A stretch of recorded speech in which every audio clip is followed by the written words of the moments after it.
Bonjour à tous et à toutes. Vous êtes bien nombreux, nombreuses ce soir et on est ravis de vous retrouver.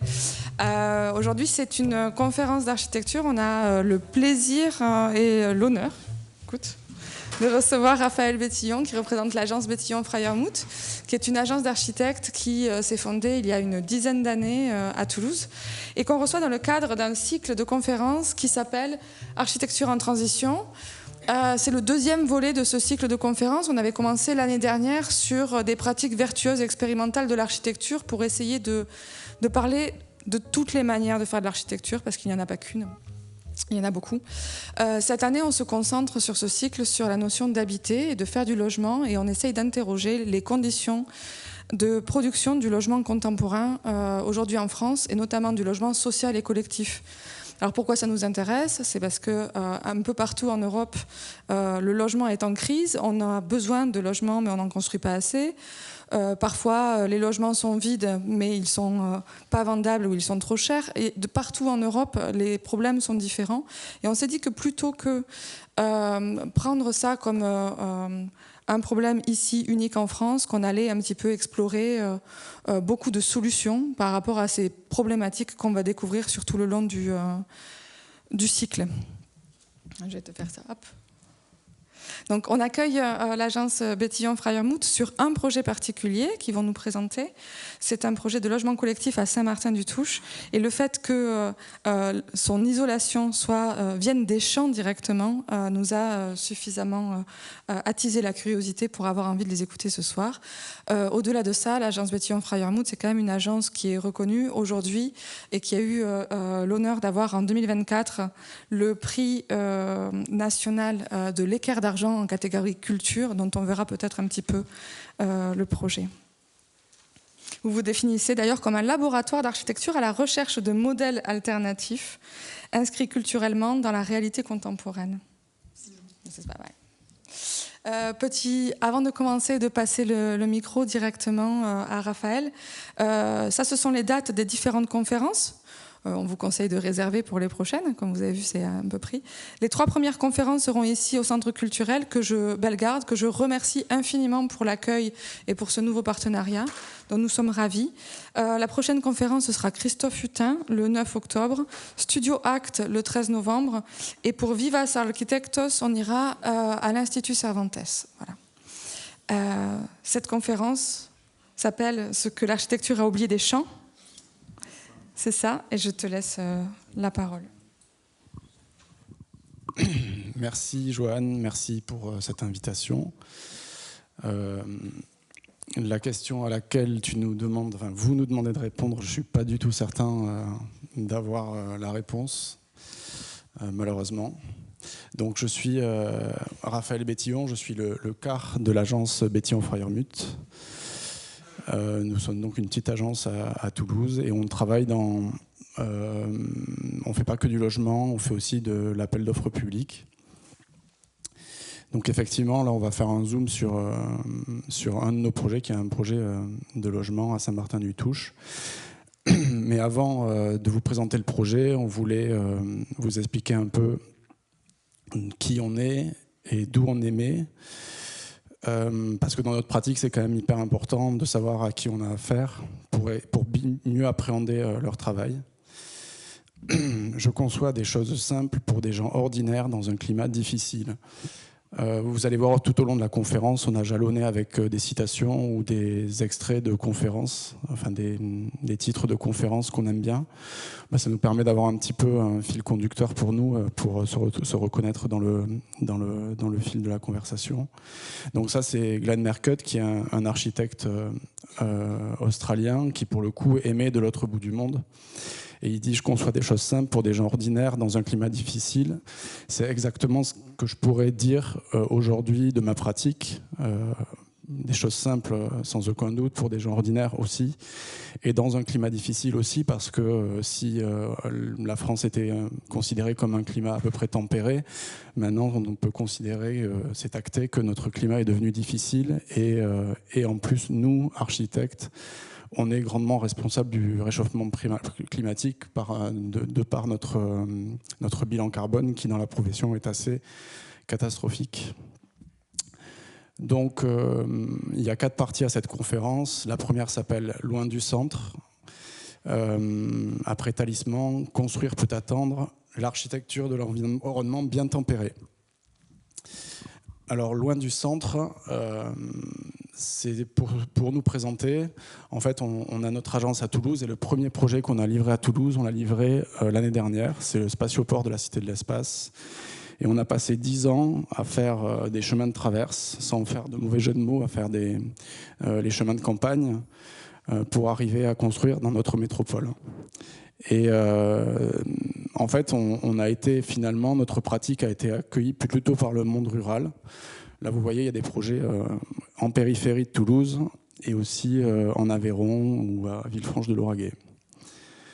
Il faut beaucoup de courage pour inventer là où personne ne regarde. Ça, c'est une citation de Ferdinand de Ligny, qui est un auteur qui a beaucoup écrit sur la question du monde rural. Et nous, à l'agence, on est témoins du courage dont font preuve les élus des petites communes comme Villefranche-de-Lauragais, comme l'Aïeul, comme Rodez, comme Aunay-le-Château, qui sont en général pas du tout des politiques, mais plutôt des profs de techno à la retraite, des chefs d'entreprise, des paysans. Et en fait, ils font preuve, et en faisant confiance à des jeunes agences qui commencent, c'est déjà un premier acte de courage et d'inventivité. Alors, ça, c'est notre premier projet, c'est à Aunay-le-Château. Pierre-Luc reconnaîtra sa photo. Alors, je ne sais pas si elle est de Vincent Boutin ou de Frédéric Félix-Faure. Vincent. Donc, on adore cette photo. Alors, vous voyez, en plein milieu, c'est un projet de Pierre-Luc. Et à droite, le premier projet qu'on a réalisé. À l'époque, j'étais associé avec Nicolas Dorval-Bory à Paris. Et en fait, ça, c'est les territoires qui nous ont accueillis. Ça pourrait être n'importe où en France. On reconnaît un pavillonnaire. Au loin, au fond, c'est Rodez. Et au milieu, il y a une zone avec quelques équipements publics et quelques logements collectifs. Et voilà le territoire qui nous a accueillis. Ici, c'est l'Aïeul avec le pôle multiservice qui est au milieu, caché dans les arbres. Dans une commune, là aussi rurale, mais pas dénuée de culture et d'argent un petit peu aussi, parce qu'ils surfent sur la marque l'Aïeul avec les couteaux. Ils ont un restaurant double étoilé avec brasse. Ici, c'est Villefranche-de-Lauragais, on reconnaît ces vallons, et encore un pavillonnaire qui nous suit tout le temps dans nos projets finalement. À chaque fois, on s'inscrit dans ces territoires où la ville se construit toute seule, et c'est là qu'on nous demande et on nous fait nos premières commandes. Mais ces projets, malgré tout, renferment et ont en commun une certaine radicalité qui nous a été autorisée de faire. Ici, par exemple, à l'Aïeul, quand on a fait le concours, on était 3 agences. Et quand on a gagné le concours, sur ce concours, on était associé à l'agence Crypto. Quand on a gagné le concours, la première chose que nous a dit les élus de la ville, ils nous ont dit on vous remercie parce que vous nous avez traités comme des gens de la ville et pas comme des gens de la campagne. Et donc, c'était une façon de reconnaître la radicalité qu'on avait engagée dans ce projet. Ici, c'est la médiathèque de Aunay-le-Château. C'est une réhabilitation. Et en fait, c'était en 2014, quand on a fait cette réhabilitation de médiathèque. On faisait beaucoup d'appels d'offres. On répondait à 60 appels d'offres par an et on n'était jamais retenu. On avait l'impression... Et même quand on a été retenu sur ce projet, on avait un peu l'impression de faire partie de la 2e division de l'architecture et que les grands projets ne nous étaient pas autorisés, et que les grands projets se faisaient dans les grandes villes. Mais ça, depuis, ça a changé, et grâce à des architectes comme Simon Tessou, par exemple, qui a fait une conférence qui s'appelle « Pratique réflexive en territoire ordinaire ». En fait, ce qui est intéressant dans cette conférence, c'est qu'il explique que il théorise finalement qu'une intelligence de l'architecture rurale peut émettre de n'importe où et envoyer un message hyper fort. Il n'y a pas de programme modeste, il n'y a que des regards modestes. Bon, ça c'est Jean Nouvel, c'est enfoncer un peu une porte ouverte évidemment, Mais en tout cas, quand on est arrivé à Aunay-le-Château, voilà l'état de la médiathèque.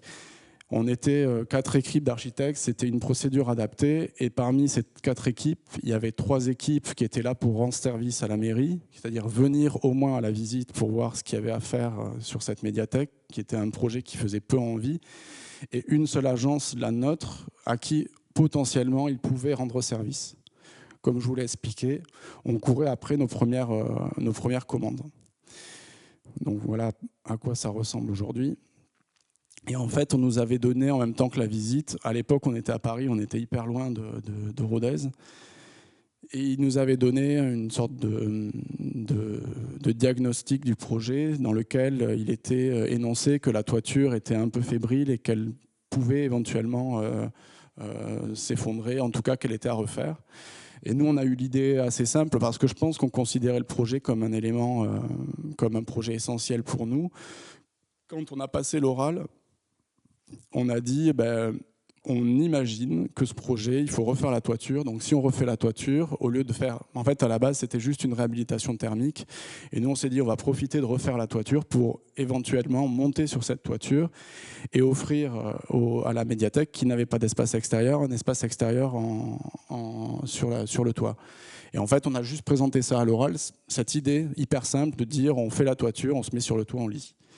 Et on a eu le projet grâce juste à ce petit détail, à cette chose qui a fait la différence, parce qu'on était dans une posture, à mon avis, qui était celle de vouloir le meilleur pour ce projet et pour les gens qui allaient l'occuper. Je passe très vite parce que ce n'est pas le sujet de cette conférence, mais quand même, ce projet est extrêmement fondateur. Parce que comme je vous l'ai dit, j'étais à l'époque associé avec Nicolas Dorval-Bory, on était à Paris, on était jeunes, on sortait quasiment de l'école. Et en fait, on partait, on voulait faire nos preuves, on ne voulait pas être absent des réunions, et on partait à 3h du matin de Paris, on avait une petite Polo, on traversait presque la France, on passait le Massif central à Clermont-Ferrand, des fois il y avait de la neige, on arrivait à 8h du matin à Rodez, enfin à Aunay-le-Château, on était déjà épuisés par la journée, on voyait toutes les entreprises, et le soir on repartait. Je me souviens de ça comme un moment de vie, même physiquement, c'était hyper éprouvant.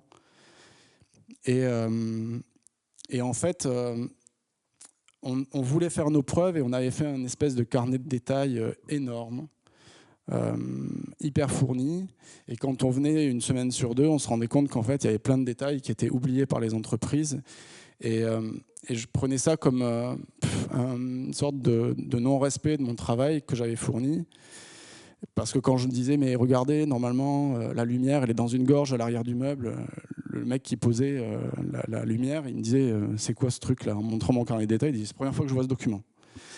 Et donc c'était hyper dur, parce qu'en fait, c'était un truc qui nous avait demandé un temps fou à faire. Et le moment le plus difficile, sans doute, c'est au moment où notre exigence d'aller dans tous ces détails-là, en fait, même notre maîtrise d'ouvrage, notre client, nous disait... Et je me rappelle d'une scène qui était encore une fois physique et donc qui m'a marqué. C'est le directeur des services techniques de la ville qui m'a pris par le cou, qui m'a attrapé, qui m'a plaqué contre le mur et qui m'a dit « Maintenant, monsieur Bétillon, vous arrêtez. Nos entreprises, elles font tout ce qu'elles peuvent et elles ne peuvent pas faire plus. Donc maintenant, il faut arrêter. » Et en fait, j'ai compris effectivement que la posture qu'on avait adoptée sur ce projet-là était sans doute pas la bonne et qu'on ne pouvait pas attendre, en étant si loin en tout cas, de ces entreprises, qu'elles soient capables de faire tout ce qu'on leur demandait. Et même au-delà de ça, je me suis rendu compte qu'en fait, tout ce qui était projeté dans l'architecture, tout ce qui était de l'ordre de la conception d'architecture, tout ce qui sortait du technique, en fait, était incompris par les gens qui étaient avec nous, que ce soit les entreprises ou même notre maîtrise d'ouvrage. Et Simon Tessou le dit bien, il dit « Tout le monde vit l'architecture sans effort, mais la concevoir et la comprendre est une discipline difficile, où se mêlent la technique, l'histoire et la culture. » Et ça, c'est vrai. Et un ami de mon père, je me rappelle quand j'étais encore étudiant, disait « Moi, je ne parle d'architecture qu'aux architectes ». Je trouvais que c'était une posture qui était hyper prétentieuse, mais avec le recul, j'ai compris. j'ai compris qu'en fait, peut-être que dans les discussions avec les maîtrises d'ouvrage, il fallait oublier l'architecture et peut-être parler d'autres choses. On peut parler, il y a tellement de choses à parler, d'ambiance, de choses comme ça. C'est des choses qu'on peut comprendre, mais à proprement parler d'architecture, je pense que c'est extrêmement difficile parce que l'architecture, ça s'apprend, c'est un art majeur. Et Gainsbourg, dans Apostrophe, en parle très bien en disant que pour lui l'architecture comme la peinture c'est un art majeur, comme la musique classique, parce qu'on peut écouter de la musique classique et l'apprécier, mais on ne peut pas la jouer, il faut l'apprendre. Et c'est un petit peu pareil.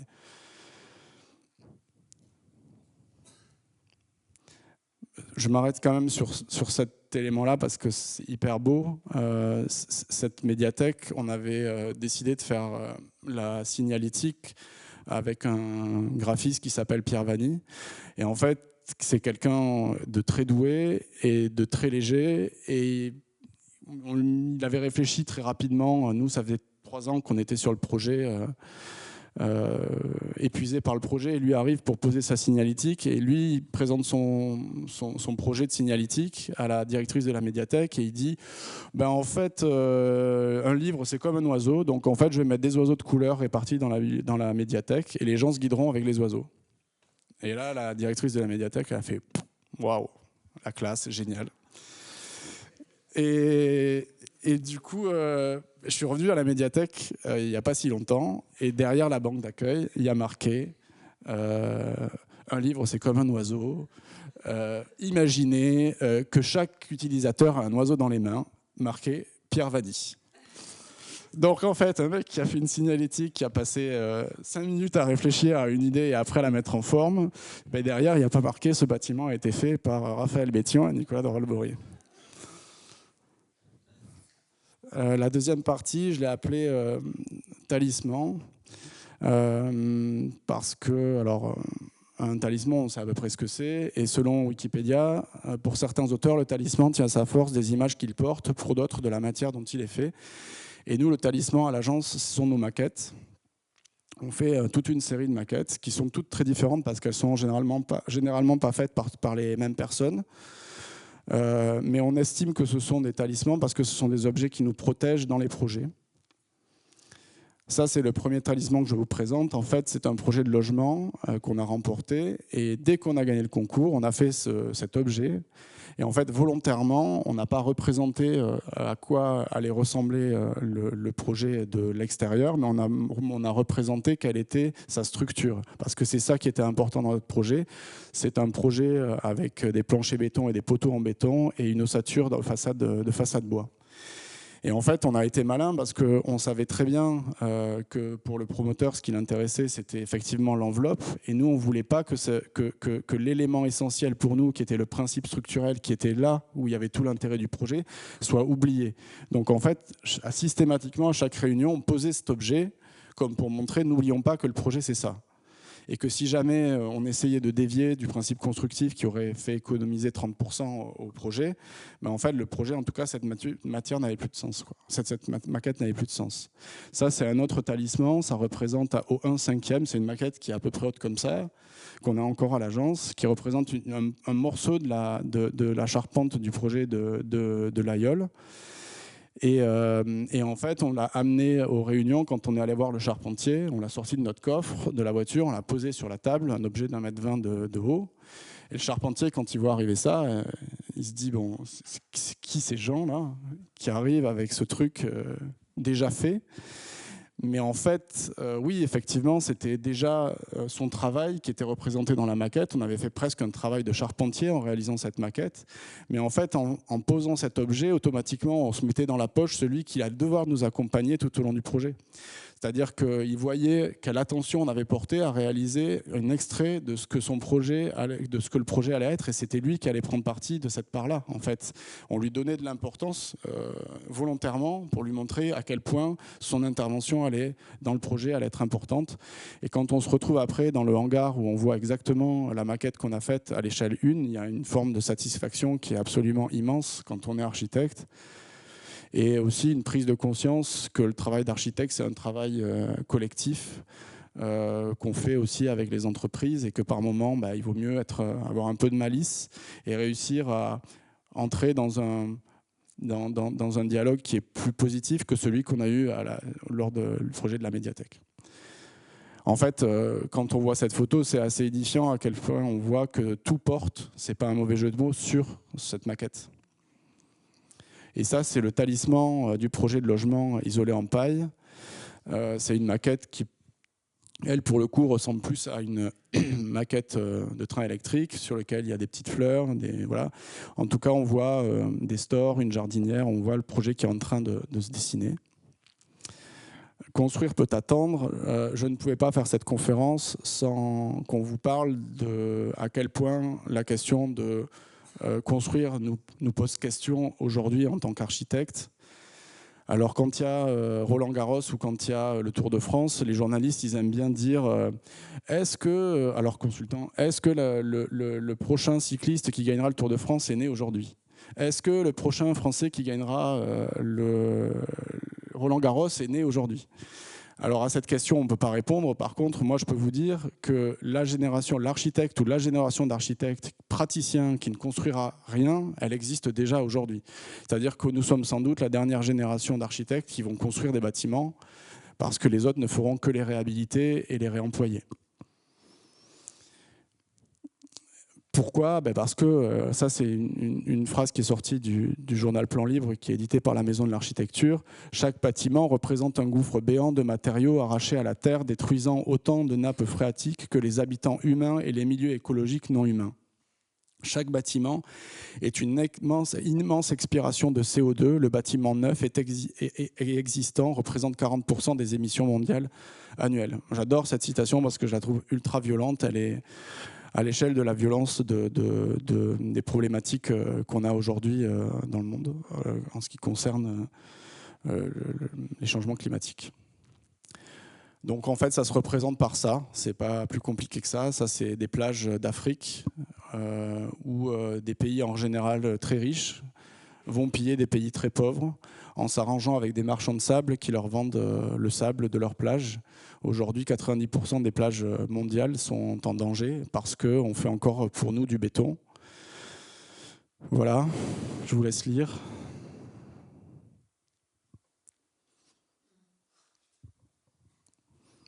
Alors, c'est une phrase qui se passe de commentaires, mais je vais quand même la commenter parce que hier, quand on en a parlé à l'agence, on s'est dit, ouais, en fait, c'est pas si fou une piscine. Mais en fait, cette piscine, elle se déverse en permanence. C'est-à-dire que ça s'arrête jamais. Elle se déverse, elle se déverse, elle se déverse. C'est-à-dire le temps de la conférence, on est en train d'engloutir Toulouse dans le monde avec du béton.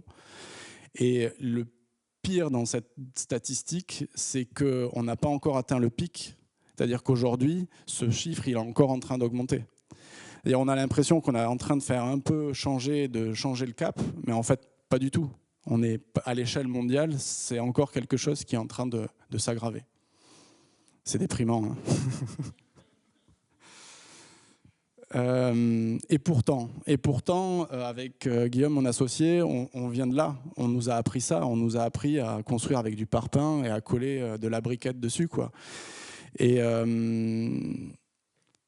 je sais pas, alors j'ai mis cette référence de Martinez Barra-Lafort, qui sont des confrères, dans une expo qui s'appelle Impasse d'Ilia. Je sais pas ce qu'elle veut dire, cette photo, j'ai même pas vu l'expo, donc je peux pas vous dire. Mais j'aime bien cette photo parce qu'on voit cette succession de matériaux qu'on accumule. Et dans un article qu'on avait écrit à deux mains avec un ancien salarié de l'agence sur la question de la brique, on avait écrit ça: depuis l'introduction des normes de performance énergétique des bâtiments, les façades semblent devenues de simples vêtements dénués de sens. Ils enveloppent la structure en constituant un millefeuille de couches collées les unes aux autres dans une totale hérésie écologique. L'impossibilité de séparer les matériaux à la fin du cycle de vie du bâtiment entraîne d'énormes quantités de déchets non réutilisables. Bon, en fait, ce que ça explique, c'est qu'effectivement, les bâtiments qu'on a créés pendant 20 ans, on ne peut pas du tout les réutiliser, enfin, on ne peut pas les démonter. Tout est collé, les éléments aux uns aux autres. Et en fait, c'est une vraie hérésie, quoi. Mais il y a quand même des nouveaux gestes possibles. Et c'est ce qu'on va vous présenter. Donc, ces nouveaux gestes, je l'ai illustré par une conférence d'Yves Perret que je ne connaissais pas du tout et qui est venue au rendez-vous de l'architecture, je crois, il y a 5 ou 6 ans, et qui avait fait donc une conférence sur les gestes en architecture. Il parlait de frugalité. Et c'était tellement beau, cette conférence. Je me rappelle à l'époque, j'étais à la Maison de l'Architecture, j'avais invité Jamel Klouch, qui est sans doute, dans mon entourage d'architectes, l'un des orateurs les meilleurs orateurs que je connaisse, qui devait passer après Yves Perret, après la conférence d'Yves Perret, qu'il ne connaissait pas non plus. Yves Perret a fait sa conférence, Jamel est arrivé au micro et a dit « Waouh, passer après ça, ça va vraiment être compliqué ». Pour vous dire à quel point cette conférence était hyper simple et belle. Je l'ai illustré, hein, mais voilà par quoi il commence et il dit c'est quand même beau de prendre son menuisier par la main, de sortir du bâtiment et d'aller avec lui dans la forêt qui jouxte le bâtiment et d'aller chercher avec lui la branche qui permettra de faire la rampe PMR de ce WC. Voilà. Donc en fait, il nous ramène en une seule phrase à la nature, de façon hyper subtile, et il prend ce qui, pour nous, architectes, des contraintes PMR comme étant quelque chose de barbant, avec lesquels il faut faire, et souvent mal, il en fait quelque chose d'hyper poétique et hyper beau. L'environnement, l'architecture de l'environnement bien tempéré, on en arrive au creux du sujet. C'est le titre d'un livre de Rainer Banham. En fait, il parle d'une hypothèse. Imaginez une tribu primitive qui se retrouve un soir pour faire son campement avec du bois en abondance sur un terrain. Il a deux solutions pour utiliser ce bois. La première solution, c'est prendre le bois, faire du feu et se réchauffer avec le bois et brûler le bois. Ou alors prendre ce bois et faire un abri et se protéger du vent, de la pluie. Donc il y a une solution qui est celle énergétique, c'est-à-dire je modifie mon environnement en le réchauffant avec le feu, mais je consomme du bois. Ou alors il y a la solution constructive, je me protège, je m'abrite. Il le représente comme ça. En fait, aujourd'hui, en tant qu'architecte, on travaille avec des ingénieurs qui sont très doués, qui sont très forts, très intelligents et qui sont tout à fait capables de faire fonctionner n'importe quel projet avec tous des dispositifs techniques permettent de climatiser une bulle de verre ou une bulle de plastique sans aucun souci, mais au prix d'une consommation excessive, sans doute, d'énergie. Et c'est ce que représente cette image dans le livre de Rainer Banham. Et il fait cette image aussi pour représenter ce que sont les bâtiments aujourd'hui. C'est-à-dire c'est une accumulation de dispositifs et de systèmes pour climatiser, rafraîchir, tout ce que vous voulez, évacuer, désenfumer, capter. Voilà. Et donc en fait, c'est pour montrer à quel point on est en train de rentrer dans une hérésie absolument folle. En fait, on parlait de la cabane primitive, mais en fait, on s'est rendu compte, si on fait des recherches, que la cabane primitive, en fait, ça fait 400 000 ans que les hommes font des cabanes, et en fait, avant de faire un feu. Et nous, sans s'en rendre compte, on a dévié vers des systèmes qui sont encore plus primitifs que primitifs, puisqu'on s'est remis finalement à utiliser de l'énergie de façon sans compter. Mais il y a quand même un changement de paradigme. Là, ça représente ce que je veux dire, vous avez compris. En fait, au lieu de parler d'écologie, on parle d'une écologie technique, en fait. Mais il y a des laboratoires qui cherchent, et ce sont des agences qui sont un peu partout en France ou dans le monde. Dans le monde, je vous dirai pourquoi je dis dans le monde. Évidemment. Mais là, par exemple, c'est un projet qui se pose la question de l'utilisation de la terre crue dans le logement. C'est un projet d'Échelette Architecte à Paris. Donc, j'ai fait une conférence dans une école il n'y a pas longtemps et je leur ai dit, vous avez quand même de la chance. Moi, j'ai appris à monter du parpaing et à mettre de l'enduit. Et vous entrez dans un monde dans lequel vous allez devoir réfléchir à comment on construit en terre crue, comment on fait des murs à ossature bois, comment on isole en paille. Et vous allez faire ça main dans la main avec des entreprises. C'est quand même vachement plus passionnant. Donc notre projet à Saint-Martin, c'est aussi son laboratoire. Je vais vous dire pourquoi je considère que c'est un laboratoire un peu à l'échelle du monde, parce que quand on a publié le projet, j'ai été surpris de voir qu'en fait, les gens qui nous ont questionnés sur ce projet, ils venaient du monde entier. C'est-à-dire isolé en paille, ça questionne en Chine, ça questionne en Tunisie, aux États-Unis, en Amérique du Sud. En fait, on a eu des questions qui sont venues du monde entier. Et c'est pour se dire qu'en fait, ce qu'on disait au début avec Glenn Merkut, en fait, que quand il dit dans un climat difficile, en fait, on est tous en train de travailler avec un climat difficile. Donc en fait, aujourd'hui, à notre échelle, en tant qu'architecte, on travaille tous de la même façon, avec la même préoccupation. Le projet de Saint-Martin, c'est un projet en ZAC. Avec un peu de recul, je pense que la ZAC d'une ville comme Toulouse, d'une grande ville de province, c'est peut-être l'endroit le plus miné en tant qu'architecte pour travailler. C'est sans doute l'endroit le plus difficile parce qu'on a des coûts de construction qui sont très faibles et en même temps un besoin de faire des projets un peu exemplaires et démonstratifs. Donc en fait, on se retrouve, nous, architectes, dans une problématique qui est assez complexe et dont il est des fois difficile de s'extirper. Je prends l'exemple de ce projet-là, je suis très à l'aise avec ça. Je pense que dans les 20 dernières années, il n'y a pas de projet plus cher que celui-là qui a été fait. Je suis fier de le dire parce que je pense que c'est moi qui ai réussi aussi à amener toute l'équipe du projet pour qu'ils dépensent autant d'argent sur ce projet et à arriver à leur faire croire à ce projet. Mais à Paris, dans le même temps, moi je vous dis, je fais le projet le plus cher de la ville de Toulouse, mais à Paris, le moindre projet, c'est le double ou le triple pour le même nombre de logements. C'est-à-dire qu'on n'est pas du tout sur la même échelle. Donc en fait, on est ici dans un territoire qui est vraiment hyper difficile. Ça, c'est une conférence de Éric Lapierre qui s'appelle Surrationalisme, qui est hyper intéressante parce qu'en fait, il parle beaucoup de normes qui régissent l'architecture et il explique, lui, dans ce bâtiment qui est une résidence étudiante qui s'appelle Chris Merker, un truc comme ça, il explique comment le projet s'est construit tout seul dans une sorte d'écriture un peu automatique, en surrationalisant les choses et en se disant qu'à une problématique, il y avait une réponse qui était hyper rationnelle. Et nous, en fait, sur ce projet-là, et je pense que c'est aussi pour ça qu'on a réussi à aller au bout du projet, je pense qu'en fait, au moment du concours, quand on a gagné, on avait tous envie, on a fait ce projet avec un promoteur qui s'appelle Premium Promotion, qui est un petit promoteur et qui, à ce moment-là du projet, avait aussi besoin de prouver qu'il était capable de faire des choses bien pour se faire identifier par la ville de Toulouse. On a fait ça en association avec un architecte bordelais qui s'appelle Géraud Pinedo. On était très nombreux autour de la table.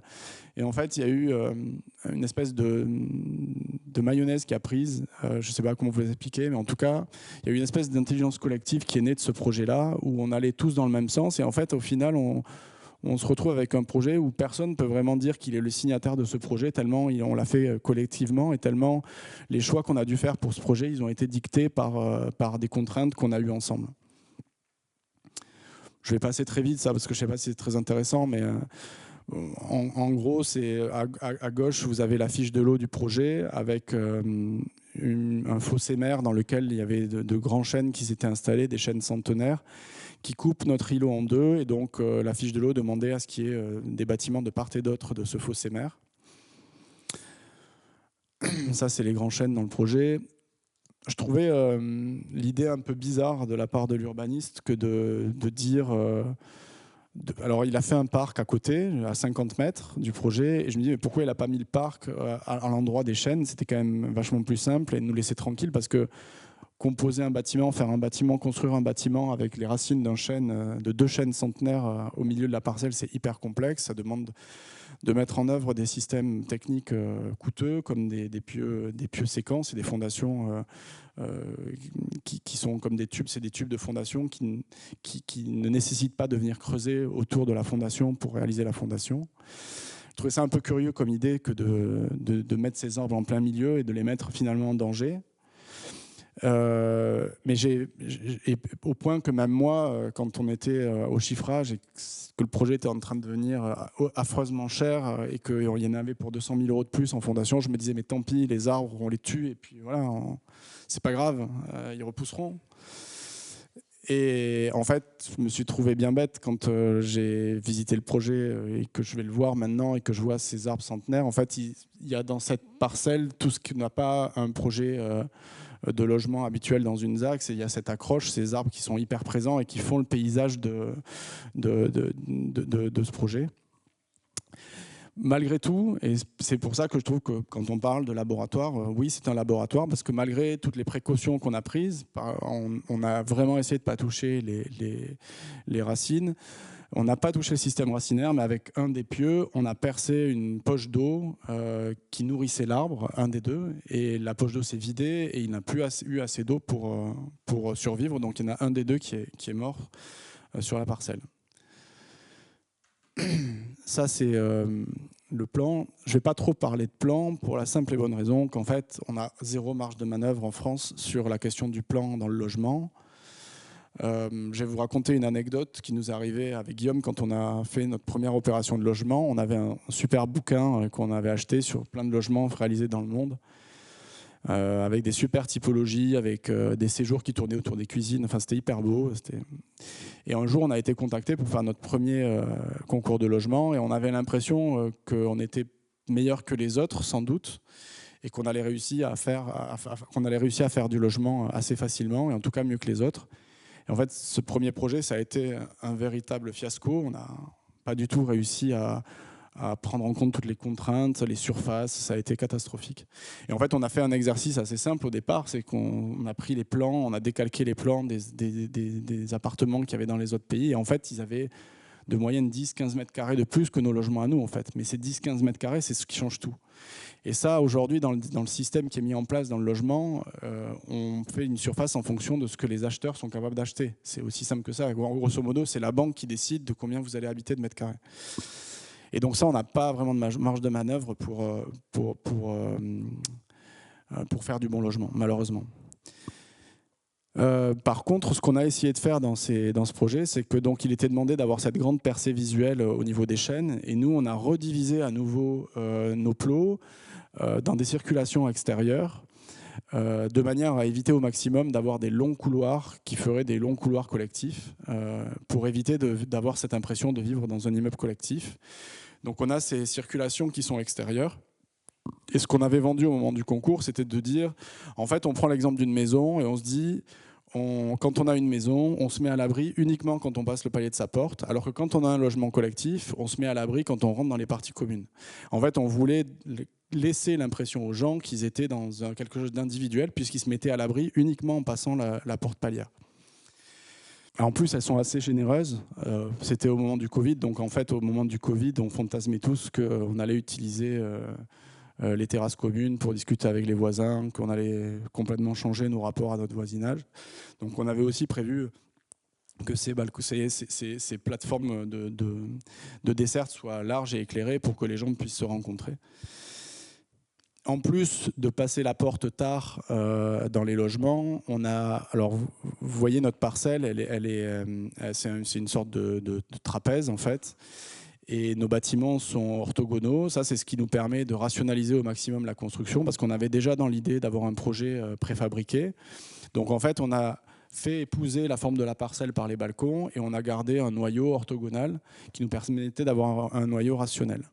Donc en fait, en plus d'avoir cette sensation d'entrée par la porte d'entrée très tard, on a aussi cette sensation qu'on peut avoir dans une maison, parce qu'on a des balcons filants ici, et on peut aller de sa chambre au séjour en passant par le balcon, donc par un espace extérieur, sans utiliser le système de desserte intérieure des appartements. Voilà à quoi à peu près ressemble la parcelle en volumétrie. Et vous voyez là, on le voit assez bien, on voit le linéaire de balcon filant. Pour vous donner un exemple, il y a 2500 mètres linéaires de balcon filant, ça correspond à la distance entre la Concorde et l'Arc de Triomphe. C'est important parce qu'en fait, on a fait ce projet dans une réalité économique avec des éléments qui coûtaient très cher sur ces balcons. On a des jardinières, on a des dispositifs de store. Et en fait, dès qu'on enlève un curseur, dès qu'on enlève un élément de générosité sur ces balcons, c'est 2500 mètres linéaires qui partent d'un coup, et donc une énorme économie possible. Mais donc, il fallait réussir à maintenir à tout prix ces éléments pour ne pas dénaturer le projet. Sur l'élément des balcons, on a été un petit peu sauvé par le fait que, construisant avec une botte de paille en isolant, le bâtiment était considéré comme très inflammable. Et du coup, pour que le feu ne passe pas d'un étage à l'autre, il a besoin de ces balcons en béton pour que les flammes ne puissent pas passer sur le logement du dessus. C'est ce qu'on appelle en architecture le C+D. Et ça, c'est un élément qui a sauvé les balcons, parce que je pense qu'on aurait maintenu des balcons, mais sans doute pas sur toute la périphérie du bâtiment. D'autant plus que notre bâtiment, en plus d'être isolé en paille au départ, il était en bois brûlé. C'est pour ça qu'il a cet aspect noir, le bois brûlé qu'on n'a pas pu maintenir. Parce qu'à l'époque, dans la réglementation et dans la norme, accumuler le fait d'avoir un matériau inflammable comme la paille à l'intérieur, plus le bois à l'extérieur, ne marchait pas en termes de réglementation. Du coup, on a dû se tourner vers un autre matériau. Ah oui, bon, là, ça, je vous parle de ça rapidement. Je vais vous le montrer après un peu plus en détail, mais j'aime bien montrer cette axonométrie qui est à la fois moche et très naïve. Mais c'était au moment du concours, on avait dit, en fait, en présentant de façon très sûre de nous, on va avoir des planchers en béton, des poteaux en béton, des murs en ossature bois isolés en paille, et puis des jardinières. Voilà. Et puis, il fallait se débrouiller avec ça. Et puis, si on gagnait, on verrait comment on allait faire, quoi. Et puis, en fait, il se trouve qu'on a gagné. Voilà l'image du projet qui finalement n'est pas si éloigné que ça de ce qu'on a réalisé. C'est un petit peu bucolique, je vous l'accorde. Mais bon, on a quand même gardé pas mal de choses. Mais voilà, en fait, notre brique de construction, finalement, elle est devenue ça. C'était une botte de paille, une vraie, une classique, une standard, 36-45-100. Elle pèse 15 kg chacune, il y en a 5700, c'est 2 fois le champ de Mars à peu près cultivé pour faire ces bottes de paille nécessaires à l'isolation de ce projet. Par contre, ça repousse tous les ans. Donc ça, c'est quand même une donnée qui est quand même hyper intéressante. C'est un bâtiment biosourcé qui repousse très vite. Donc qui est très vite réemployable. Chaque année, on peut réutiliser la paille. C'est là que, quand même, dans l'isolation en paille, il y a quand même quelque chose de vraiment hyper intéressant. C'est cette capacité qu'a la paille à repousser très vite. Ce qui n'est pas le cas d'une pierre qui est géosourcée, donc qui est un matériau naturel, mais qui met des millions d'années à se constituer.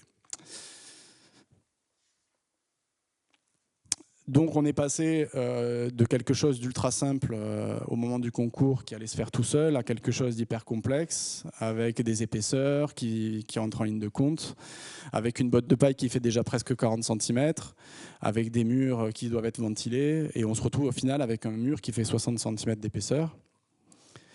Et puis ce qui paraît très simple quand on parle en plus...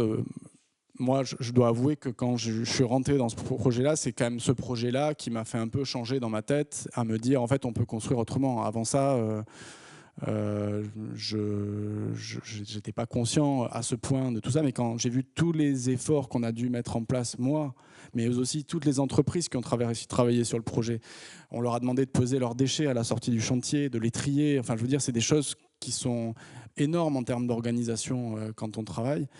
Je me suis dit, en fait, tu peux plus vivre comme tu vivais avant, tu peux plus faire les projets comme tu les faisais avant, il faut que tu changes toi aussi ton paradigme de projet en faisant ce projet-là. Donc en fait, ce qui paraissait relativement simple, finalement, s'avère assez complexe parce que la paille qu'on utilise, il faut qu'elle soit fauchée à un moment assez précis de l'année parce qu'il ne faut pas trop qu'il y ait d'éléments qui soient susceptibles de germer à l'intérieur des bottes de paille. Donc on les pèse pour voir si elles ne sont pas trop lourdes par rapport à leur volume, parce que si elles sont trop lourdes, ça veut dire qu'elles sont très humides. Donc on regarde aussi leur densité, leur humidité, et ça pour chaque botte de paille. Et si jamais on s'aperçoit qu'il y a un défaut, la botte de paille est ouverte, elle est reconditionnée, elle est séchée, et elle est repressée. C'est-à-dire que l'entreprise d'ossature bois qui a fait le projet, elle s'est équipée dans une machine pour presser la paille, pour pouvoir refaire les bottes de paille chez lui sur place. Après, ce qui est vraiment hyper intéressant, là on voit le caisson en train d'être rempli. Après, ce qui est vraiment hyper intéressant, c'est que pendant qu'on était en train de faire ce mur préfabriqué dans l'atelier en Ariège, mais en fait le chantier il était déjà en train de se faire. C'est-à-dire que tout ça se faisait en temps masqué. Les murs étaient en train d'être fabriqués pendant qu'on était en train de faire le sous-sol du projet. Et ce projet, il a sans doute été possible parce que le directeur technique du promoteur Premium Promotion était très ami avec l'entrepreneur, le charpentier bois. Et en fait, il l'a engagé dans le projet sans vraiment lui promettre le projet, mais presque quand même, en lui disant si jamais on arrive au coût qu'on veut, tu auras le projet. En tout cas, c'est comme ça que c'était, si on lisait entre les lignes, que ça allait se faire. Et en fait, ça a permis qu'en fait, notre promoteur a été rassuré parce qu'il y avait quand même une très maîtrise économique dans le projet, et ça très tôt. C'était pas une maîtrise d'économiste, en fait. C'était une maîtrise de quelqu'un qui va vraiment faire les choses, et surtout de quelqu'un qui était extrêmement technique. Et cette personne-là, Didier Barfin, qui est donc très technique, avait fait un projet dans lequel il avait utilisé des murs à ossature bois, et il m'a dit, mais votre projet, je pense qu'avec l'épaisseur qu'on a, on doit pouvoir faire un truc qui est hyper bien, c'est qu'on doit pouvoir faire des fonds de coffrage pour les poteaux dans l'épaisseur des murs. Et c'est ce qu'on voit ici sur le prototype, c'est-à-dire qu'en fait, en même temps qu'on était en train de faire le sous-sol du projet sur site, on était en train de faire les murs de coffrage qui allaient se permettre de coffrer les poteaux en ariège. Et ça, paille plus mur coffrant, c'est quand même hyper innovant. Et donc là, on voit l'arrivée sur site de ces modules, en fait. Donc déjà, ça a une précision qui est faite en atelier, donc tout est hyper précis et calibré. Ça va hyper vite. Alors ça va hyper vite. Au début, ça a demandé quand même qu'il y ait une coordination entre la personne qui s'occupait de faire le gros œuvre, le maçon, et le charpentier bois. Ils avaient demandé 2 grues parce qu'ils étaient persuadés d'utiliser 2 grues, que ça allait aller à fond, que ça allait être... Finalement, les 2 grues s'embrouillaient un petit peu. C'était pas si simple que ça. Et on a mis un peu de temps à trouver notre vitesse de croisière. On a perdu même beaucoup de temps au début. Mais finalement, quand ça s'est vraiment mis en place, on a rattrapé le retard de façon assez impressionnante. Donc c'est ce qui fait dire que ce dispositif, ce système qui est hyper innovant, est sans doute un dispositif qu'il faut réemployer. Donc là, on voit exactement le dispositif ou les poteaux avec les ferraillages du poteau. Et ça, c'est notre bureau de contrôle. Le bureau de contrôle, c'est celui qui cherche la petite bête systématiquement sur le projet, qui cherche la fuite, qui cherche la flaque, qui cherche l'humidité.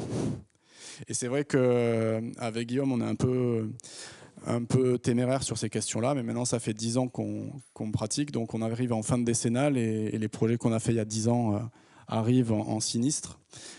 Je ne sais plus qui c'est qui disait ça, mais on dit si tu n'as pas de sinistre, c'est que tu n'as pas pris de risque, et donc que tu n'as pas fait une bonne architecture. Et donc, et là, vous voyez le bureau de contrôle qui cherche la petite bête. Et là, il était en train de se dire, ce mur en paille sur ce balcon en béton, je le sens pas. S'il va y avoir de l'humidité, je vais leur demander de mettre une cornière sur toute la périphérie du bâtiment. Vous vous rappelez les 2500 mètres de la Concorde à la rue de Triomphe. Mais en fait, ça va nous coûter très cher. À ce moment-là, en bout de projet, moi, j'étais prêt à dire, on laisse tomber, on s'en fout, on la met pas, ça va, il y a du plastique sur les murs, ça va aller. Finalement, on a été obligé de la mettre, et je dois bien reconnaître que quand vient l'hiver et qu'il pleut vraiment énormément et que les balcons sont pour le coup vraiment trempés, je me dis, en fait, c'est des précautions qui étaient bonnes, qui étaient bien de prendre. Et donc j'ai mis volontairement parce que je pense que sur ce projet-là aussi, on a eu affaire à un bureau de contrôle qui avait envie de venir dans l'aventure avec nous et qui avait envie de trouver des solutions, ce qui n'est pas tout le temps le cas sur tous les projets, mais en tout cas là, il avait vraiment envie de nous accompagner dans la complexité de ce projet. Cette photo, je l'aime bien aussi parce que, en fait, au départ, on a dû faire quand même le deuil de certains éléments du projet. On avait des menuiseries qui étaient censées être des menuiseries en bois. Et finalement, en cours de route, dans les pistes d'économie, il y a eu remplacer les menuiseries en bois par des menuiseries en PVC. Wow. Et donc ça, les archis, on n'aime pas trop. Et on a quand même négocié des menuiseries en PVC plaxé. C'est-à-dire que c'est une menuiserie en PVC par-dessus laquelle on met une couche, un peu un autocollant noir. Bon. Mais par contre, on a réussi à négocier avec notre ami charpentier, avec qui on était devenus bien potes, de nous faire alors en même temps qu'une pièce de finition qui allait arrêter le bardage, pourquoi pas que ça soit un cadre, un cerne en bois, qui allait rappeler les menuiseries bois qu'on avait perdues en cours de projet. Et en fait, ça marche assez bien parce que n'importe qui passe devant le projet dit en plus ils ont des menuiseries bois. Ouais, Betty Frère Mute, ils font des projets avec des menuiseries en bois. Waouh. Bon, non, voilà, c'est une petite astuce, mais en fait, c'est une petite astuce qui naît d'une relation exemplaire sur chantier et de beaucoup d'intelligence en fait de toutes les personnes qui ont été dans ce projet-là. Et là, en fait, à l'intérieur, on retrouve ce cerne, et je vous rappelle qu'on a des murs qui font 60 cm d'épaisseur. Et donc, si on rapporte les 60 cm d'épaisseur sur le mètre 50 qu'on a ici, on se retrouve avec un mètre carré qui pourrait être perdu parce que l'emprise du mur. Et en fait, on s'est dit, tant qu'à faire, autant faire une sorte de petite tablette qui peut servir d'assise, qui peut servir à poser la télé, qui peut servir à poser une plante, à lire au soleil. Enfin, voilà. Et en fait, c'est la tablette la plus chère de France, peut-être, parce qu'elle coûte 4 000 € du mètre carré, mais en fait, on l'a quand même utilisée. Ça, c'est pour l'anecdote, parce qu'en fait, quand on travaille avec un promoteur, il y a plusieurs phases. Et il y a la phase de commercialisation, c'est la phase pendant laquelle le promoteur doit vendre son projet. Et ils font des plaquettes commerciales qu'en général, nous, les archis, on n'aime pas trop parce qu'elles sont toujours un peu cucu, machin. Les images, c'est bucolique et voilà, on préfère les trucs où il fait mauvais. Mais il m'envoie la plaquette commerciale. Enfin, non, il ne m'envoie pas précisément la plaquette commerciale. Il me dit, t'as regardé la plaquette commerciale? Et je lui dis, oui, j'ai regardé. T'en penses quoi? Oui, ben, c'est très bien. Je ne l'avais pas du tout regardé. Mais en fait, je vais aller la regarder du coup. Et j'ai regardé la plaquette commerciale et je la regarde dans tous les sens. Et je me dis, mais ils n'ont pas parlé de la paille dans le projet. Donc je rappelle le promoteur, je fais, mais Yannick, vous parlez pas de la paille dans la plaquette commerciale? Ah non, on l'a pas senti. On l'a pas senti avec les commerciaux, vendre de la paille là comme ça fait un peu les trois petits cochons. Je dis, mais c'est une blague, on va pas parler de la paille sur le projet. Je dis, c'est pas possible, on peut pas faire ça, reconsidérer les choses, il faut à tout prix parler de la paille, ça doit être un argument de vente, c'est obligé. Ils disent, bon, on va y réfléchir, mais je te promets rien. Donc ils ont réfléchi, donc ils en ont parlé, pas de façon trop démonstrative, mais ils ont quand même parlé de la paille. Il m'a dit après avec honnêteté que quand les commerciaux en parlaient, c'était pas du tout un frein à la commercialisation du projet, même si on peut penser qu'on a plutôt envie d'acheter dans de la pierre, moi peut-être le premier en fait, hein. Mais en fait ça n'a pas du tout été un frein, et finalement ce qui est intéressant quand on voit cette photo-là, parce que sur le projet, finalement, aujourd'hui, n'importe qui va voir le projet, personne ne veut savoir que ça a été fait en paille, à part si vous le savez. Donc en fait, cette épaisseur de tablette, c'est peut-être le seul truc qui reste comme un signe que ce projet n'est pas comme les autres et qu'il est isolé différemment, et donc en paille. Et j'espère, alors peut-être qu'un jour, il y a quelqu'un qui va faire un gros trou avec la cycloche là pour je sais pas quoi faire, et puis il va dire hop, et il va se retrouver avec l'isolant en paille sans le savoir. Mais j'espère qu'en tout cas ceux qui ont acheté en étant conscients, en pleine conscience, ont acheté ce projet, ben, au moins ils en parlent un peu quand les gens viennent les voir, ils disent bah, tu sais qu'en plus on est isolé en paille. Parce que ça on n'en parle pas trop, parce qu'en fait on n'a pas tellement de recul sur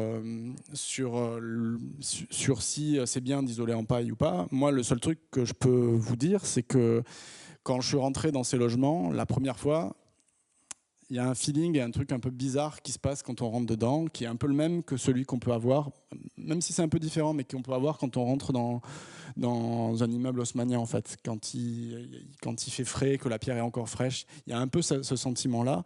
En fait, le principe de fonctionnement thermique de ce projet, c'est les planchers qui sont en béton, qui mettent du temps à accumuler la chaleur, par exemple en été, et un bâtiment qui est extrêmement bien isolé. C'est-à-dire que quand il fait vraiment trop chaud, au bout d'un moment, le déphasage n'est plus possible, mais en tout cas, ça met du temps à se faire. Et la sensation qu'on a quand on rentre, elle est quand même assez particulière, et ça, tout le monde le dit. Tout le monde dit, c'est vrai que quand on rentre, on a une sensation qui est particulière. Donc voilà le projet. Alors des jardinières, je ne sais plus combien il y en a, mais je crois qu'il y en a 700. C'est énorme. On a des jardinières qui sont végétalisées. On a eu un petit débat au moment de la conception de savoir si la végétalisation devait être laissée aux habitants ou est-ce que ça devait être la copropriété qui s'occupe des jardinières. En fait, le paysagiste n'était pas très formel sur ce que les gens allaient faire des jardinières. Et par contre, on était assez formel sur le fait en tout cas, notre promoteur voulait que l'image du projet soit celle qu'on avait rendue au concours par loyauté vis-à-vis des autorités qui lui avaient fait gagner. Donc, il n'a pas pris le risque et il s'est dit, je vais végétaliser les jardinières et je vais mettre un dispositif d'arrosage collectif qui permettra d'assurer la pousse des plantes. Et en fait, l'idée, c'est que d'ici 3 ans, 4 ans, on fasse un bilan, que les gens se soient dit mais notre résidence, elle est bien parce qu'elle est végétalisée. Alors, soit on garde un usage collectif et on paye toute la copro paie les charges de copro qui permettent d'entretenir les jardinières, ou alors on est tous conscients qu'il faut que ça soit végétalisé, on le fait nous-mêmes. On verra comment ça se passe. Bon, là, c'est une petite visite du projet. Il y a un autre élément qui est quand même hyper important, j'en ai parlé un petit peu au début, mais c'est quand même hyper essentiel, c'est que les gens, quand ils sont arrivés dans les logements, ils ont été très, très, très impressionnés par les espaces extérieurs, là qu'on voit ici. Parce qu'en fait, c'est de véritables pièces extérieures. Alors là, il y a un espèce de truc un peu... Je sais pas, notre promoteur devait venir, mais je crois qu'il est pas là. J'ai déjà discuté un peu avec lui, mais c'est un truc qui m'échappe un petit peu. En fait, ces espaces extérieurs, de fait, on les a construits. Et surtout, on les a construits et ça nous a coûté cher parce que c'est là où il y a les porte-à-faux, c'est là où il y a les jardinières, c'est là où il y a les stores. Et pourtant, mon promoteur ne les a pas vendus. C'est-à-dire qu'en fait, il n'a vendu que la surface des logements. Parce que c'est ce que les gens sont capables d'acheter. Et pourtant, il a quand même dépensé de l'argent. Donc en fait, la question qui se pose, c'est de savoir pourquoi, à un moment donné, on est capable de mettre de l'argent sur quelque chose qu'on ne vend pas, et pourquoi on n'est pas capable de vendre 75 mètres carrés au prix de 62 si les gens ne sont pas capables de l'acheter. Je ne sais pas, je me pose la question, je n'ai pas trop la réponse, parce qu'en fait, voilà, les logements, quand on les voit, il y a 30 mètres carrés de balcon de moyenne par logement. Et pourtant, cette surface, on l'a quand même à un moment donné construite, mais les gens ne l'ont pas achetée. Alors que ça leur fait de véritables pièces. Surtout qu'en plus, avec ces stores, ça permet vraiment d'intimiser. Et puis, on n'a pas aussi ce truc un peu chiant sur les projets de logement où les gens se mettent des brise-vues, tous différents, parce qu'ils veulent s'abriter. Mais c'est vrai, je comprends, il y a de la proximité entre les immeubles. Des fois, on a à peine 8-9 mètres, comme on a en centre-ville de Toulouse. Donc oui, je comprends, mais là, du coup, le fait d'avoir ces stores, au-delà de se protéger du soleil, ça permet aussi de se protéger des vues des autres, et c'est quand même vachement bien, parce que ça permet vraiment de se balader sur les balcons sans être vu. Ça permet aussi de garder une façade qui garde son aspect, malgré qu'elle soit occupée. Il y a plein de trucs sur les terrasses, mais ça marche assez bien. Voilà, parler de ce projet, c'est parler aussi de ces ressources, ce qui ont permis de faire ce projet, où est-ce qu'on est allé chercher les matériaux. Donc on a deux sources principales, c'est l'Ariège, parce que le bois est pris en Ariège dans une forêt qui est juste à pied de Montferrier et qui est transformée à Montferrier. On a deux filières de paille, parce que comme je vous l'ai expliqué, c'est pas si simple que ça que de trouver des filières de paille qui soient capables de fournir pour des projets de ce type. Mais en tout cas, ce qui est intéressant, c'est de se dire que là, on n'est pas à l'échelle d'une région, mais on est à l'échelle presque d'un département, de 2 départements, pour faire l'essentiel du projet, ce qui est quand même assez exceptionnel. Et enfin, je vais terminer sur la question de la transmission aussi. Je vous ai dit qu'on avait pris conscience de ces choses-là en construisant ce projet-là. Et en fait, Julien qui est ici, qui travaille à l'agence, il a fait son mémoire de HMO, ce qui lui permet d'être architecte aujourd'hui, sur ces questions-là de la ressource de son territoire natal, qui est le Cantal, et plus largement du Massif central.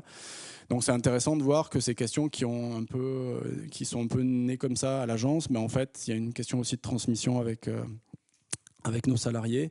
Et ce qui est aussi intéressant dans son mémoire, c'est on se rend compte ici qu'il a pris un projet contemporain qui est un projet de Julien Boideau. En fait, on se rend compte que quand on prend conscience des ressources du site, qu'on s'imprègne du site, finalement, on fait un peu des bébés de ce qui existe déjà dans le territoire. Et on se rapproche beaucoup d'une image vernaculaire finalement des projets, et les projets se ressemblent beaucoup. Donc il y a ce projet de Julien Boideau, il y a ce projet de Sapiens où on voit cette accumulation de pierres et en bas une architecture vernaculaire locale. Et nous, dans le cas du projet de l'Aïeul dans l'Aveyron, on a parlé de cette charpente-là. C'est assez marrant parce que ce terme de vernaculaire, il revient assez régulièrement. Et quand on a eu le prix de l'écart d'argent, dans le jury, il y avait François Chalin, qui est un journaliste d'architecture que personnellement j'appréciais beaucoup. Et quand j'étais étudiant, que je faisais mes charrettes, j'écoutais ses émissions. Il avait une émission d'architecture qui s'appelait d'architecture. Et en fait, il avait une voix très particulière.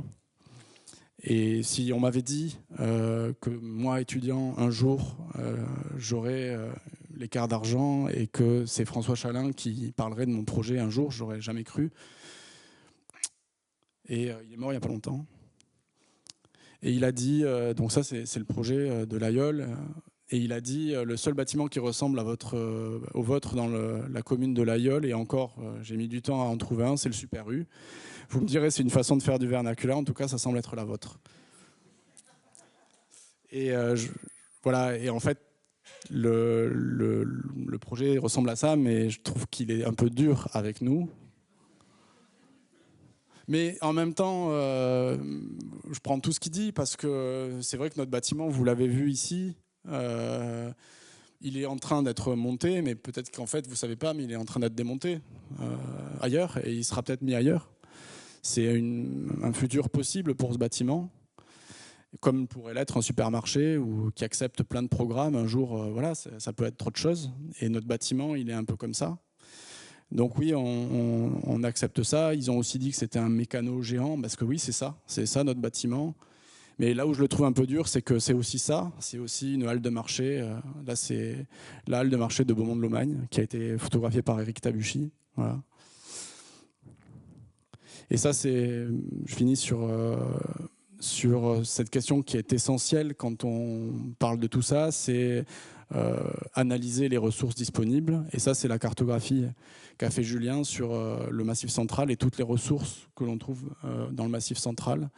Donc, c'est un travail qui est extrêmement fourni et qu'il faudrait faire à l'échelle de tout un territoire. Alors, il n'est pas le seul à le faire, hein, évidemment, mais en tout cas, il y a tout un travail à faire. Et je finirai sur ça parce qu'effectivement, on n'est jamais trop sûr de ce qu'on fait, mais sur ce projet-là, on a quand même eu quelques certitudes. Et c'est vrai que la paille est sans doute une bonne solution. Ah non, je finis sur ça, en fait. En fait, ce que je disais au début, qu'on avait un peu l'impression d'être en deuxième division, de ne pas être titulaire dans l'équipe quand on a fait nos premiers projets, qu'on n'avait pas le droit de faire des beaux projets comme tout le monde. Ben en fait, je pense que ces projets de la ruralité, ces projets qui viennent des champs, ben en fait, ils nous ont amenés hyper loin, parce que ça, c'est un concours qu'on a gagné à Paris, Gare des Mines, un énorme projet pour Paris Habitat. Et je pense que notre expérience de la paille, ben, c'était pour eux un objet de désir qu'ils avaient envie d'amener à Paris et qu'ils avaient envie de voir construit aussi chez eux à Paris. Et ça, c'est nous qui allons le faire. Voilà. Je vous remercie.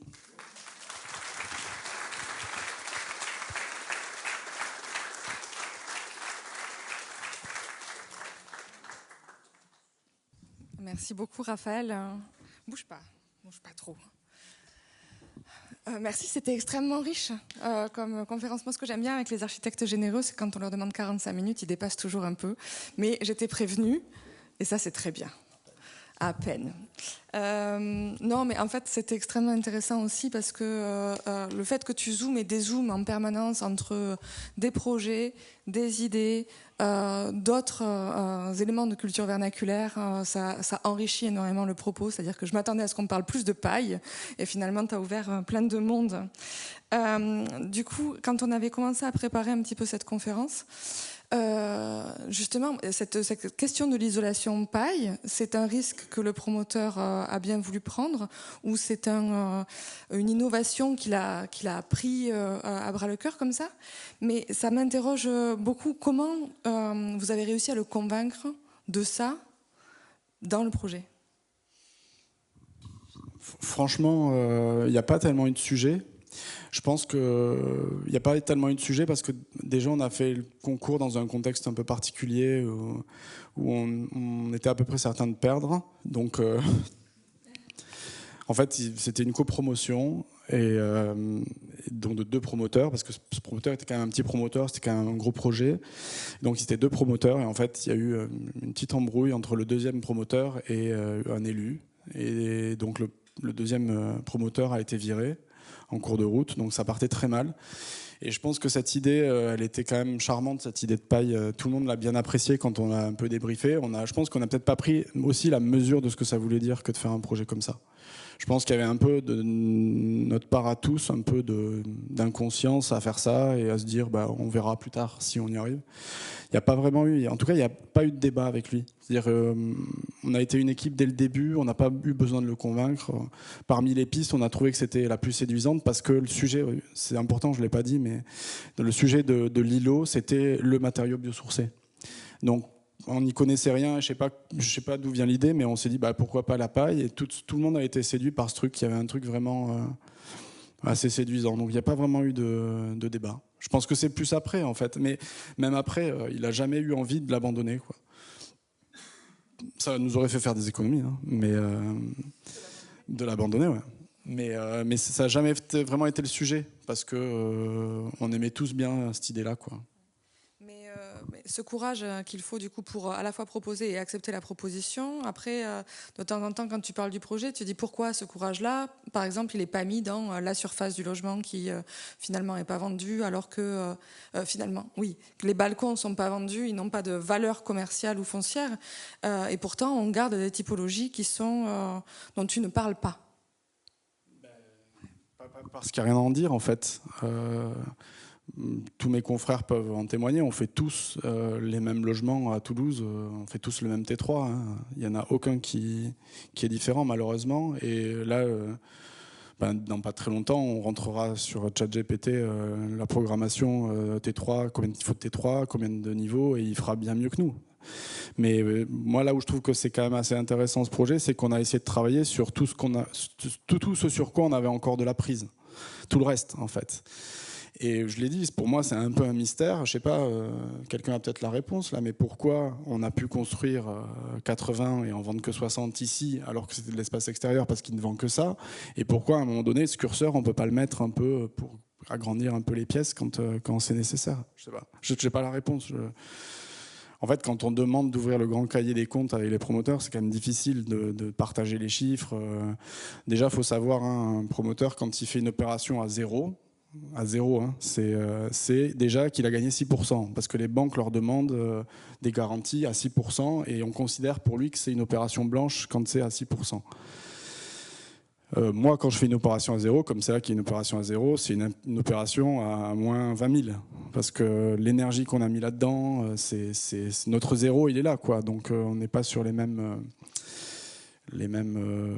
référentiels. Mais j'ai pas trop la réponse, en fait. Je sais juste, moi, je subis ça, et je sais que sur ce projet, en tout cas, là où on m'a permis, j'y suis allé, j'ai mis les pieds dans le plat, et j'ai usé de plein de choses pour arriver à ce que le projet se fasse comme ça. Parmi toutes les notions dont tu as parlé, il y a quand même la question de la relation avec tous ceux qui font le projet, que tu questionnes à plusieurs niveaux. D'abord en nous donnant l'exemple de l'architecte qui arrive avec son carnet de détails et les artisans qui ne le regardent pas. Et puis un changement dans l'attitude, mais aussi en collaboration peut-être avec l'ensemble de ceux qui font partie du projet, maîtrise d'ouvrage inclus, artisans inclus, où tout le monde est un petit peu co-auteur parce qu'il faut à la fois décider, faire passer, réfléchir ensemble. Est-ce que tu crois que c'est quelque chose qui est généralisé, généralisable? Est-ce qu'on est en train de changer des pratiques d'architectes aujourd'hui? Je pense, c'est ce que je disais un peu. Alors déjà, il y a un truc, c'est ce changement de paradigme, il est évident. En tout cas, en France, bon, là, on fait une petite crise en ce moment sur le logement, mais ça va revenir. On va pas tout perdre, mais le changement de paradigme, il est évident, c'est-à-dire qu'on va construire différemment, on va se construire en terre crue, en bois, on va trouver plein de solutions en pierre, parce qu'en fait, on peut pas tout construire en bois, ça serait aussi une hérésie. Mais en fait, là où je pense que ça va se généraliser, c'est que déjà, je me rends compte quand même que dans notre formation d'architecte, sur le chantier aujourd'hui, on est de très loin les plus agiles pour manipuler ces choses-là. C'est-à-dire que de par notre formation qui est extrêmement généraliste, le fait de changer ce paradigme et de devoir construire différemment, de sortir des habitudes, en fait, surtout nous qui sommes une agence avec une jeune pratique, du coup, on n'est pas habitué aux automatismes en fait du logement et au kilomètre, et donc en fait on a beaucoup d'agilité. Et donc je pense qu'en fait on tire notre épingle du jeu aujourd'hui un peu grâce à ça, de par notre formation. Et je pense que voilà, maintenant chaque projet s'invente. Tu vois, avant il y avait un petit truc où le logement, tu le déroulais, en fait, tu faisais du plan. Ça n'existe plus trop, ça, franchement. Et après, évidemment, la relation, mais ça c'est quelque chose qui s'apprend. Quand j'ai raconté l'anecdote que le directeur des services techniques m'avait pris par le col, il savait en même temps que j'avais raison, mais je pouvais pas. Voilà, c'était pas possible en fait. C'était pas possible. Et donc, moi, je pense qu'il y a encore des gens qui sont capables de faire des projets où tous les détails sont suivis. Mais moi, je n'ai pas ce tempérament-là. Je trouve ça trop difficile. C'est pour ça que ce qu'on essaye de faire aujourd'hui, et c'est pour ça qu'on parlait de cette idée un peu de talisman et de la maquette, ça nous aide beaucoup à mettre l'idée essentielle du projet à l'intérieur et se dire, déjà, à la médiathèque, déjà se dire, on va pouvoir bouquiner sur une terrasse, c'est déjà vachement bien en fait, en termes de révolution par rapport au projet. Est-ce qu'il y a besoin, est-ce que c'est plus important de bouquiner sur une terrasse ou d'avoir un joint creux au bout du plan de travail d'où il y a les ordinateurs, où tu peux aller voir Internet? Je pense que c'est plus important la terrasse. Mais j'avais un peu du mal à prendre ce recul à l'époque, quoi. Et après, voilà, tout ça, c'est de l'expérience. Aujourd'hui, c'est vrai qu'on a mis du temps à être identifié auprès de la ville et des promoteurs. Et en général, quand il y a un projet de logement qui sort, tous les promoteurs, les uns derrière les autres, nous appellent pour nous proposer le projet. Donc, soit si on n'a pas envie de travailler avec eux, on dit en fait on est déjà avec quelqu'un, même si c'est pas vrai. Mais en tout cas, ce qui est sûr, c'est que moi systématiquement, si je connais pas, je veux boire un coup avec la personne, parce que je veux déjà être sûr que sur plein d'autres choses que l'architecture ou sur ce qu'on va faire, on est d'accord, quoi. Si c'est tellement dur un projet. 3-4 ans des fois, si tu es dans...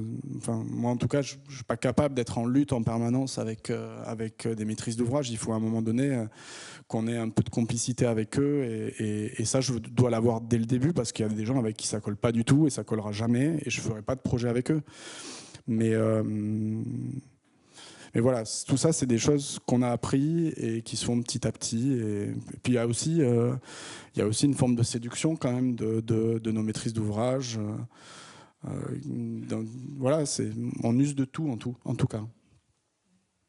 Oui, mais sans parler que de la maîtrise d'ouvrage, c'est vrai que tu parlais du fait que la maîtrise d'ouvrage était, dès le début du projet, en relation d'amitié ou de confiance avec un artisan charpentier. Ça permet aussi de changer le rapport de force et de collaboration du coup sur les projets. Sur des projets aussi durs que ceux comme le logement, c'est important parce que tu peux le faire que sur un marché privé. Tu peux pas le faire sur un marché public, dire je fais passer mon copain. Ça marche pas comme ça. Mais sur un marché privé, en tout cas, là, c'est ce qui a permis à ce projet de se faire, c'est sûr. Ça marche pas comme ça, mais c'est parce que les entreprises interviennent à la fin du processus de conception quand tout est déjà dessiné et détaillé. En réalité, elles pourraient aussi intervenir. Enfin, ça, c'est quelque chose qu'on peut. Ah, mais voilà. La conception-construction, c'est ça un peu. Oui. En général, c'est pas tellement à l'avantage de l'architecture, mais ça existe un peu. Ouais. Il y a peut-être des pistes. Hein.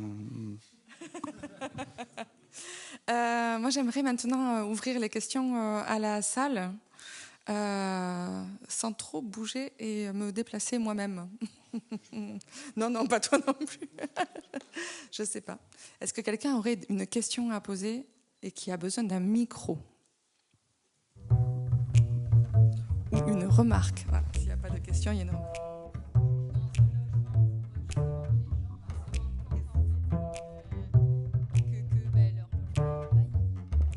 Oui, à un moment, on y avait pensé. Après, ça fait partie de toutes les bonnes intentions. On se dit, ouais, on va faire ça. Moi, j'avais même vu un truc hyper bien. J'avais un copain qui faisait des meubles en paille et c'était hyper beau. Je dis bon, mais pour l'inauguration, on mettra ces meubles en paille. Ah ouais, ça va être vachement bien. Bon, au final, on n'a rien fait de tout ça et malheureusement sur les fins de projet, on est tous un peu tendus. On essaye déjà de mettre le joint acrylique sur la plainte, donc la fenêtre en plexi. Personne n'est allé chez Leroy Merlin pour le faire.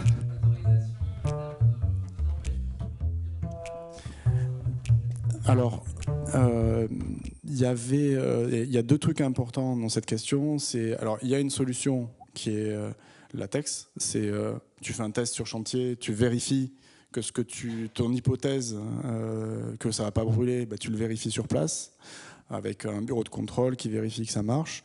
On n'a pas fait appel à ça. Et par contre, nous, il y avait un truc qui était pas mal, c'était que le grand dictionnaire et le grand truc qui régit la construction bois était en train d'être écrit à ce moment-là. Et donc, en fait, il n'y avait aucun référentiel et aucune norme vraiment écrite sur plein de sujets.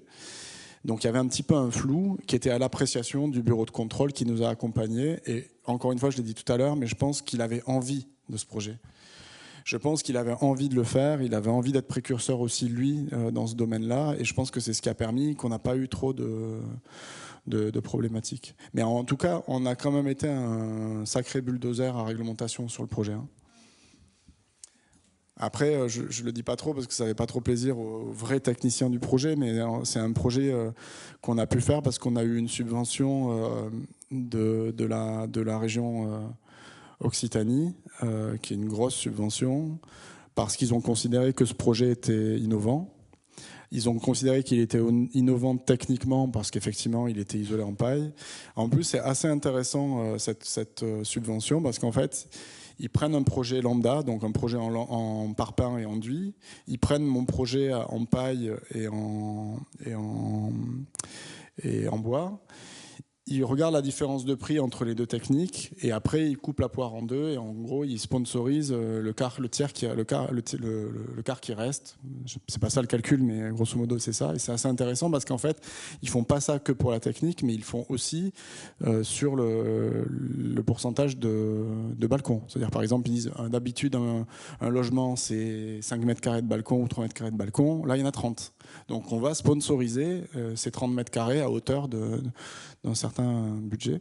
Et en fait, je considère que le fait d'avoir été subventionné par de l'argent public sur ce projet-là, aujourd'hui, quand des archis m'appellent et me sollicitent pour me demander un carnet de détails, pour savoir comment ça a été fait, je le partage.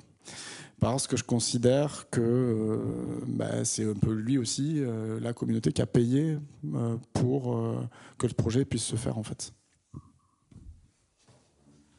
Vous disiez que les logements étaient chers et que du coup il y avait toute une partie qui n'avait pas été vendue. Du coup, est-ce que tous les logements sont vendus? Est-ce que toute l'opération fonctionne actuellement? Non, tout a été hyper bien vendu. Ah, voilà. Le projet était pas, oui, il était cher, mais il a été construit cher, mais il n'a pas été vendu beaucoup plus cher que les autres opérations de logement parce que c'est tout simplement pas possible en fait. La réalité de l'emprunt, de la capacité d'emprunt d'une famille, elle est factuelle. Donc, si un promoteur vend des logements trop chers, il ne les vendra jamais. L'effort, il faut aller le chercher chez le promoteur s'il a envie de le faire. Là, manifestement, il a quand même eu envie de le faire un petit peu parce qu'il a payé une opération très chère, malgré tout, pour se faire une image. Je pense que ça s'est bien marché. Et il a très bien vendu ses logements. Il a fait un petit péché d'orgueil quand même. Ça s'est tellement bien vendu qu'il s'est dit je vais quand même m'en garder 3-4 que je vendrai à la fin au prix fort. Et en fait là la crise est arrivée. Et finalement les 4 logements il les a retrouvés sur les bras. Il a dû les vendre à Promologie. S'il n'y a pas d'autres questions, j'aimerais juste dire un truc parce que je suis très ému de voir le projet de la médiathèque parce que j'ai grandi à Rodez. Et j'ai passé beaucoup de temps dans cette médiathèque à Honnay-le-Château avant qu'il y ait le projet. Et je voulais juste savoir, vous avez aussi participé, parce qu'il y a une piscine à côté, c'est ça? Oui. Collée et un logement. Il se trouve que dans le logement, c'est quelqu'un de ma famille qui y habitait, parce qu'il gérait la piscine. Alors j'espère que c'est pas lui qui vous a chopé par le col. Je crois pas, non. Je pense pas. Mais et du coup, je suis jamais repassé à Honnay-le-Château depuis 25 ans, donc je connaissais pas ce projet. Mais du coup, la piscine n'a pas du tout été intégrée dans le... Non, il y avait que alors peut-être que depuis elle a été refaite, je sais pas si tu as la photo Pierre-Luc, mais non, à l'époque la piscine n'avait pas été refaite. En fait, votre question elle m'émeut un peu parce que à l'époque où on a livré le projet, en plus la médiathèque elle est dans un quartier qui est un peu difficile à Honnay-le-Château.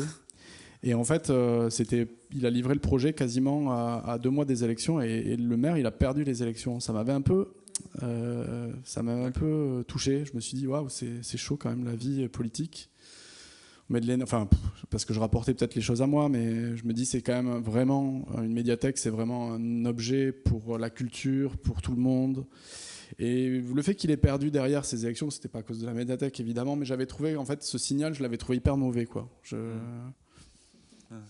Mais du coup, quand vous inventez la façon d'habiter le toit, forcément, c'est un coût. Donc, comment c'est répercuté? En fait, très sincèrement, c'était une réhabilitation thermique assez lourde. Et de fait, la toiture, il fallait la refaire parce qu'il fallait l'isoler. Donc, on était obligé de refaire une structure. Finalement, ce qu'on a payé en plus, c'est les 2 volumes en métal qui n'étaient pas. Mais pour tout le reste, en fait, c'était finalement assez malin comme projet. Mais il n'y a pas eu comment dire, le budget, c'est pas... De mémoire, je ne me rappelle pas, mais il y a peut-être eu un petit surcoût, mais je crois qu'il y avait quand même... Quand il y a la question du désir, que tout le monde veut le bâtiment, de façon assez évidente, je crois qu'on y arrive, quoi. Et je pense que ce projet, tout le monde avait perçu que c'était le projet qu'il fallait pour à ce moment-là, qu'il y avait une vraie générosité. Vous vous rendez compte, ils étaient partis, on va changer les fenêtres et refaire le toit, ou au fait qu'ils allaient avoir une médiathèque flambant neuve, au goût du jour, avec une terrasse sur le toit. Enfin bon, je pense que voilà, c'est encore une fois, c'est pas pour nous envoyer des fleurs, mais il y avait quand même le fait qu'il y avait une question de désir, que tout le monde voulait ce projet et que quand tout le monde le veut, on le fait, quoi. Merci.